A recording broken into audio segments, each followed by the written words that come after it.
Hi guys! Once again, welcome back dito sa ating YouTube channel. Isang mapagpalang araw po sa ating lahat and welcome back to Chloe TV. So sa video nga na to guys, nagbibigyan natin ng reaction galing kay balita ni Juan at may pamagat itong China nilusob sa Manila. PBBM nagdeklara na, giyera na, damay lahat ng Chinese dito. Malaking gulo ito. Talagang nakakagulat na balita guys, no? So ating pakikinggan guys, ating panonoorin ngayon. Pero kung gusto mo ng ganitong klaseng reaction video, huwag kalimutan mag-like, share, and of course comment. And guys, huwag kalimutan mag-subscribe. Let's go! Kakapasok lang na balita, tagos hanggang buto at sa pulang mga enchik. Mensaheng binitawan ni BBM sa China, lalaban tayo mga Pilipino. Batay naman sa nagsidating na balita. Tama guys, lalaban tayo hanggang sa dulo ng walang hanggan. Tama naman, di ba? Talaga tama itong desisyon ng ating Pangulo guys na huwag tayong papaapi sa ating sariling bansa. Bansa natin to eh. Binalaan ni BBM ang China hindi umano niya matatanggap yung ginagawa nyo China na pananakit sa mga Pilipino. Ngunit ang hindi daw talaga katanggap-tanggap ay ginagawa nyo yan sa loob pa mismo ng bakod namin. Batay sa Pangulo, tatapusin niya na pagbabanta dito ng China. Tapos na maliligayang araw nyo dito dahil po protektahan na namin ang kalayaan ng Pilipinas. Lalaban kami ng may prinsipyo. Ang mga ito ay hindi katanggap-tanggap, hindi makatwiran o makatarungan. Lalo na sa panahong ito ng payapang pakikipag-ugnayan ng mga bansa.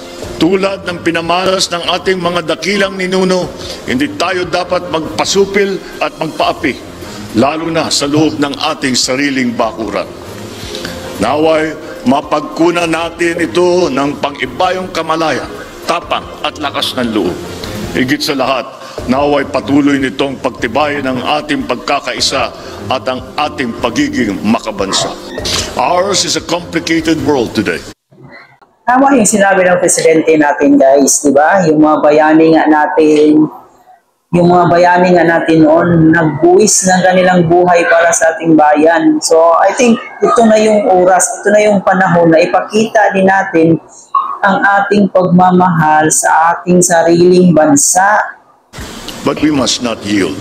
We must not back down from any and all challenges that seek to threaten our peace, our honor, our very existence. Babala pa sa China ng envoy ng Japan. Nagbabala silang hindi na mauulit ang trahedyang pinagmamalaking natalo daw sa gera ang Japan. Bakit hindi nyo subukan ngayon na lusubin ang Pilipinas? Makikita nyo kung gaano kabagsik ngayon. Akala ata nitong China, no? Baka akala nila na walang pagbabago ang mundo. Di lahat ng panahon para sa inyo. Feeling superior talaga tong mga chikwa na to eh. Ang Japan. We, the Japanese people, are determined to never allow the devastation of war to be repeated ever again for the sake of present and future generations. By upholding the international order based on the rule of law, Japan and the Philippines, together with other like-minded countries, as we face difficult international situations around the world, including in the East and South China Seas and over Taiwan Strait, Japan reaffirms its commitment to maintain and strengthen the rule-based international and maritime order that we have protected together for decades. We must never allow any attempts. We look forward to the historic first ever Japan-Philippines-US summit meeting with the participation of His Excellency, President Marcos. Ladies and gentlemen, I assure you all that Japan and the Philippines will continue to cooperate fully in ensuring greater progress and prosperity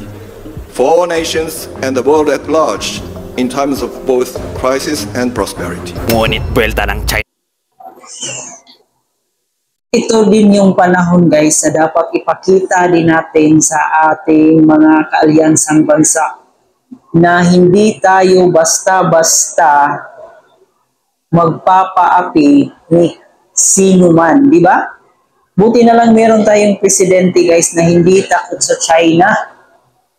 Talagang magpapasalamat talaga tayo dito sa ating pinakamamahal na presidente na kahit gaano man karaming problemang dumarating sa kaniyang panunungkulan, nandyan pa rin siya para resolbahin itong mga problema na to. Nasa mga kakampi ng Pangulo, bakit daw sila tumutulong dito sa Pilipinas? Ano daw bang nagawa ng China ng masama dito? Bakit puro kampi na lang daw sa Pinas? Wala daw bang kakampi sa China dito? 任何国家开展任何合作，都应当有利于地区和平稳定。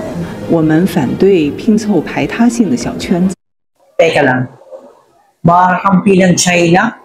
Siguro yung mga bansang tulad din nila na mga diktador like Russia or Korea, di ba? Yun yung mga dictator country. So doon sila dapat humanap ng kakampi nila. 反对在本地区搞阵营对抗。 Sa panandalian, nilusob naman ang embahada dito ng China ng ilang kababayan nating Pilipino bilang pagpapakita di umano ng kanilang pagkondena. Nagalit sila sa ginagawa ng China dito, kaya kung hindi daw titigil ang China sa dagat, di punteriyahin daw ang embahada nila dito. Our message is addressed to the Chinese government to move out of the West Philippine Sea. Teka lang. Dapat na ipasara yung embahada ng China eh. Wala namang ginagawa. Walang silbi yan. Sila dapat makipagnegosasyon sa bansa nila para tumigil na yung kakapangharas nila sa ating Coast Guard dyan sa West Philippine Sea. Pero parang gusto ata nila na mas lalong magkagulo. Dismantle its illegal structures in the West Philippine Sea, recognize the 2016 arbitral ruling, and stop the harassment of Filipino fisherfolk, and stop the harassment, disruption of Philippine supply mission. Kung ikaw ang tatanungin, Kawan, Kahit kailan di naman sinunog ng China yung 2016 arbitral ruling na yan eh. Parang ang nakita natin, sila pa rin ang gustong masunod. Wala pa rin kwenta yung 2016 arbitral ruling na yan. Diba? Hindi yan sila titigil kakatayo dyan ng mga struktura sa West Philippine Sea hanggang hindi nasampulan. opinyon sa balitang ito, mag-iwan ka lang yung komento at atin na itong babasahin isa-isa. Para sa akin guys, no, wala namang saysayang patuloy pa tayo makipagnegosasyon ng maayos dyan sa mga Chinese na yan. Di yan sila titigil kakakaangkin dyan sa West Philippine Sea at saka dyan sa South China Sea. Tama talaga yung ginawa ng ating presidente, no, na tumawag na lang ng kakampi para kung sakaling bumalik man yung mga Chinese na yan sa kakapangharas. So wala na. Ito na siguro yung time na giyera na lang yung ibibigay natin sa kanila. Kasi ayaw nila ng maayos na usapan, guys. Gusto nila yung madugong usapan. So siguro yan na lang yung pinaka the best na solution para sa mga Chinese na yan.